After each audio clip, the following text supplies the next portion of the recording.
Hello! Welcome to this online lecture where we're going to look at dealing with prepayments. I'm Gareth.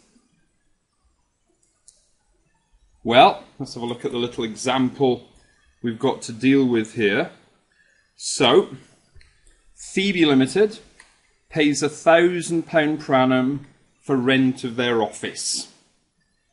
They pay for 3 years' rent at the start of 20XD4, meaning that a total payment of £3,000 is made. So they're paying for 3 years in advance. Now, what that would have meant for the purposes of the XD4 accounts is because they've made this £3,000 payment, they would have to have posted a double entry for that £3,000. Now this is a rent expense, so the double entry they would have posted would have been debit the rent expense, to show expenses you debit them by £3,000, and we would have credited cash to show the reduction in the bank account by £3,000. Now the problem you've got there is because you've debited the rent expense by £3,000, you're actually showing 3 years worth of expense all in the same accounting period. Now that is not a good application of the accruals concept. The accruals concept tells us that we should recognise transactions in the periods they relate to. So if you've got a 12-month accounting period, you should only show 12 months worth of any given expense, whether it's rent, electricity, telephone. So the fact we're showing 3 years worth of expense in a single accounting period, this would all currently be sitting in X4, that's a problem.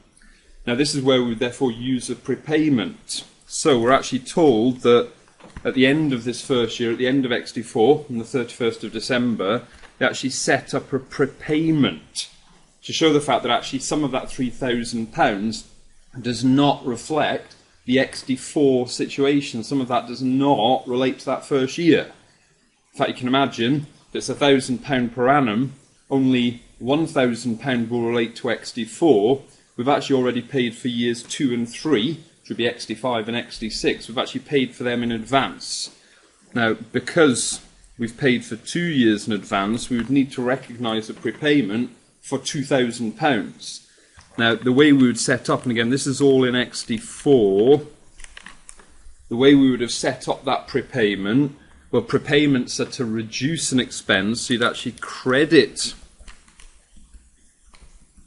the rent expense for the 2 years you've paid in advance. We've paid for XD5 and XD6 in advance. We'd credit the rent expense by £2,000 and debit the prepayment by £2,000. Now the debit side of that double entry is actually creating an asset. What you can imagine is if you've already paid for years 2 and 3, you're actually owed something. You're not really owed the money back. Your landlord isn't going to give you the money back, but they've got to let you stay in the premises. They've got to let you stay in your space for the second and third year. So you're kind of owed that service. You're owed the occupation of that space you're in. The credit side, given that we're crediting the rent expense, you can imagine if you combine that with the debit we originally posted of £3,000, we'd now be left with just £1,000 debit in the rent expense for XD4, which is correct for a single year. Now that's what's going on in XD4, but we're actually now interested in XD5. Now, because a prepayment is an asset, a prepayment is a balance sheet item, it gets carried down from one period to the next. So if you set up a prepayment at the end of XD4, it will be brought down as an opening balance in XD5. And because we set it up as a debit, you can see we have now got the brought down debit balance on the prepayment account. We're then told that during XD5, no further rent payments were made.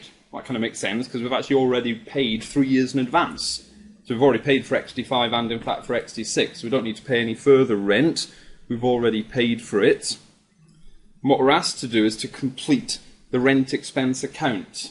Make sure we identify what the correct charge in the P&L for. And what we're interested in is the second year, the year ended 31st of December XD5.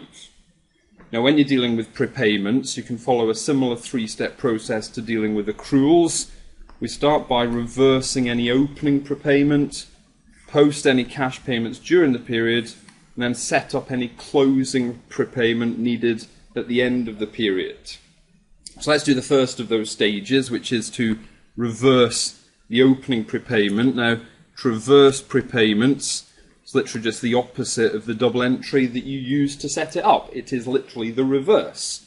So if you debit the prepayment, credit the expense to set it up, we're now going to credit the prepayment and debit the rent expense.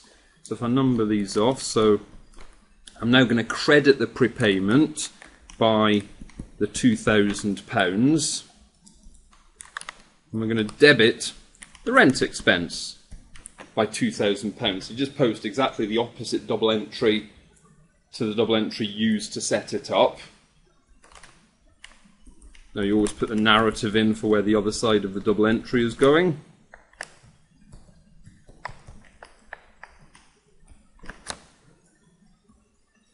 What you can see is that reversing the prepayment in the prepayment T account has literally now cancelled it out. You've got a debit of 2,000 and a credit of 2,000, so you've effectively wiped out that prepayment account that's brought forward at the beginning of the year. So this would be done on the 1st of January of XT5, just reverse it out. We're now dumping £2,000 as an expense into the rent expense T account.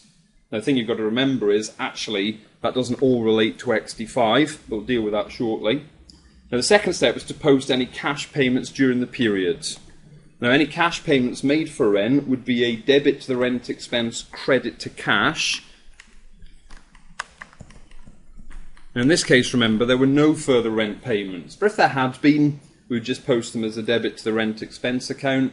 But here we didn't make any further payments because the whole point was we'd paid for the second year in advance. We'd already paid for it back in the first year, so we didn't need to pay any further cash.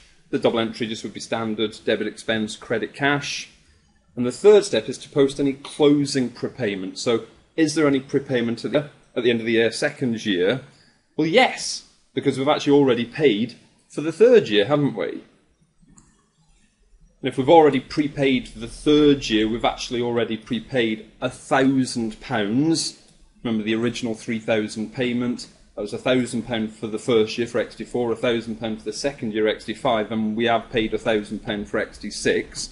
Now to post this closing prepayment, same double entry as we were thinking about at XT4, debit the prepayment, credit the expense. We're just doing it for £1,000 this time. At the end of the second year, we've only prepaid one remaining year. So I now have a debit, so I'll post this as transaction 3. We post a debit to the prepayment, now just of £1,000, and a credit to the rent expense for £1,000. And again, the narrative will be where the other side of the double entry is going. So in the prepayments account, we can show it's on the rent expense, and in the rent expense account, we can show it's to prepayments. So that's the third step. And in terms of what's then going on in the rent expense account, if you look at now what's happening, if we balance off the rent expense account, in the usual way, look at the two sides of the ledger account. In this case, we've got £2,000 on the debit side, £1,000 on the credit side. So the debit side is higher, we've got £2,000 on there, so put the higher of the two sides on both sides, and then what balancing figure do I need? Well, you can see I need a balancing figure on the credit side of £1,000, and that's the figure that would be taken to the profit and loss for the period. That's effectively XT5's rent charge, and that makes sense because we know that the rent expense is £1,000 per annum, don't we?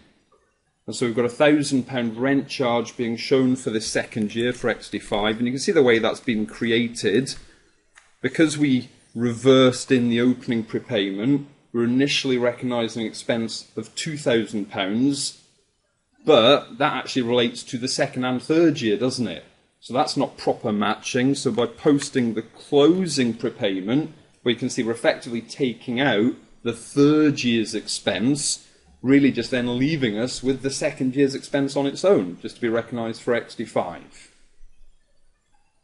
Well, I hope you found that useful. Thank you very much for your attention, and I'll maybe talk to you again. Thanks.